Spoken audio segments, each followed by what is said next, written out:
There was a night when the MyFitnessPal app went down, the app that I used to use to log my food, and my dinner was ready.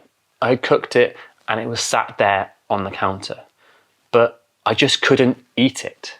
And not because I wasn't hungry, not because there was something wrong with the food, just because I hadn't logged my calories yet. And back then, eating without logging just felt impossible. It sounds strange saying that now, but it was just impossible to eat something without knowing how many calories were in it. So what did I do? I left my plate in the kitchen, turned on my PC and found a way around it. I logged into the MyFitnessPal website. I logged the calories there, and only then I was able to go back into the kitchen and eat my dinner. And today I want to delve into that story because I think it's very meaningful. I know a lot of people go through this, and when you're in that moment, when that's happening to you, it's hard to know that it's a problem. It feels like a compulsion. It feels like a need. You can justify it. You can call it healthy eating. You can call it progression towards a goal. But once you realize a few things, when I say a few things, I mean how it's affecting you. Once you're outside that bubble, you realize how disordered that actually is. And yeah, so please stick around, because by the end of this video, you're going to understand something about your relationship with food that I believe that no one in the men's health space is speaking about right now. And once you do understand it, everything changes. And by the way, I'm Harry, and I spent years as the person I described just now. It looked like from the outside that I had everything together. I was fit, healthy, I had the body that people wanted. But from the inside, it was anything but that. The MyFitnessPal story was not the beginning, so let me take you back there first. I had been calorie counting for years. Every meal, every ingredient, like everything down to the gram. Wherever I was, at home, out in restaurants, on holiday. And when I couldn't, obviously, I estimated as much as I could. And it worked, in a sense that I had the body that a lot of people dreamed of, a lot of people were working towards. It looked like I was in control. But what people didn't see was what was running underneath it. One year, a few days before Christmas, I fasted for 36 hours. And not for health reasons, not for some spiritual practice, just so that I could eat whatever I wanted on Christmas Day without the guilt, without the need to track, just basically so I could switch off. Those calories gave me a buffer. Thinking about it now, that fasting was basically planning my escape from the rules by making the rules stricter. And I also think that because I saved up the calories, it made me feel better than if I had to burn them off afterwards. There was nothing about that Christmas day that was going to make me feel bad, because I already had them banked. And I sat there on Christmas Eve watching my family eat, missing out on the very thing that I'd been starving myself to enjoy, to take part in, because obviously Christmas Day hadn't come around yet. And I told myself it was discipline and it was necessary. And of course it wasn't discipline, but at that time I didn't have another word for it yet. There was another time that I remember going out with friends, just some drinks, a normal evening. And I would be there present enough to hold a conversation, but always running in the background were the numbers, how many calories I had left for the day. And more than once I left early, not because I had somewhere to be, but because I had the calories left over at home. So I just wanted to go home, sit down, be alone, and eat something sweet. And sitting in a pub with friends was stopping me doing that. So it was almost like, oh, there's this thing I need to do, and I hope this just passes as quickly as possible. And again, that constant chatter in my head telling me, it's time to go home, let's go, come on. That just didn't stop. Basically thinking about it now, I was choosing a number on an app over being with friends. And that sounds really sad, doesn't it? I, of course, didn't see it that way at the time, but that's what was happening. I can see it clearly now, and it sounds and seems ridiculous. And then there was the step count thing too. I wore a Fitbit at the time. I've got a Garmin now. And obviously I track my steps every day, like a lot of people do. At the end of the day, if I happened to glance at my watch and I hadn't quite completed my steps, let's say I was in bed even, I would get up and walk around the house until I had got to that number. I remember doing that at like 11 p.m. in the dark, doing jumping jacks in my bedroom just to get that number to show 10,000. And here's the thing I only really understood later.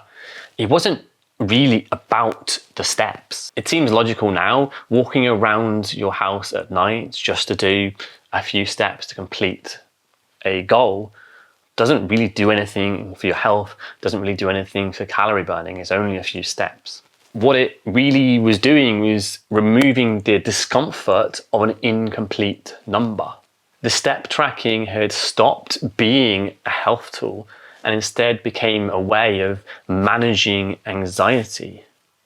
And at the time, I was calling it discipline. The same need for control showed up in other places too. There was the 0-calorie energy drinks like Red Bull and Monster, those kind of things. And there was a point where I was drinking several of these drinks per day, and not because I needed the caffeine. These drinks were a loophole because, again, they were 0 calories. So it's almost like I was hacking the system. I was getting something sweet without taking away from my calories for the day. Looking back now, I probably thought I was being intelligent to come up with a really good way to work my diet. But only now do I understand that basically I was using a substitute for something I didn't really understand, like this, let's call it emotional eating. And there was that time as well where I was with friends and I ate 4 or 5 slices of birthday cake. And everyone laughed about it. They made it a bit of a joke and I laughed too. But what looked like a big appetite, the ability to eat lots of cake and still have a good body, was actually weeks of restriction, which kind of compounded in a moment where it was allowed because it was someone's birthday.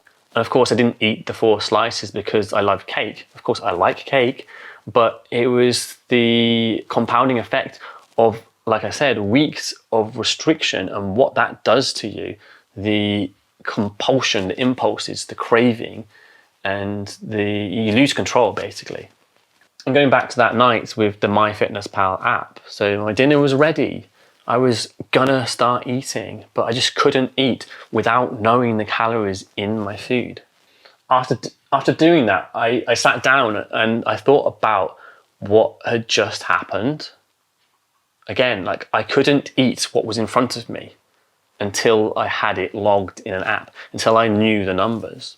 I had outsourced my relationship with hunger to an app. And when that app was down, I didn't just think, well, it's fine, just eat. I felt compelled. I felt anxiety. I needed to know. I didn't trust my own judgment. I wasn't able to think. I needed that number. I needed the app to give me permission to eat. I guess what was going through my head was, what if I eat too much? What if I don't eat enough? What will happen to my body? And a lot of it just came out in feelings because in the moment I felt driven to do what I did. So I guess it was around then that slowly started to understand that something had gone wrong and it was nothing to do with discipline. But still then it was hard to pull myself away from it because it had so much control over me. So here's what I now understand about all those years. I didn't have a discipline problem. I had a psychology problem that I was treating as a discipline problem.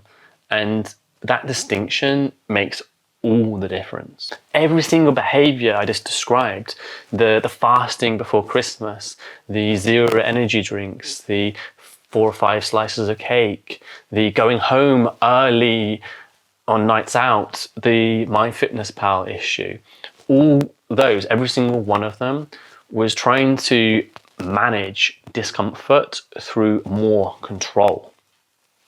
And not really food control, and not even calorie control, if we're going to talk about it like that. More emotional control. The feeling that if I could just keep the numbers right, I could feel on top of everything. I could make things feel manageable.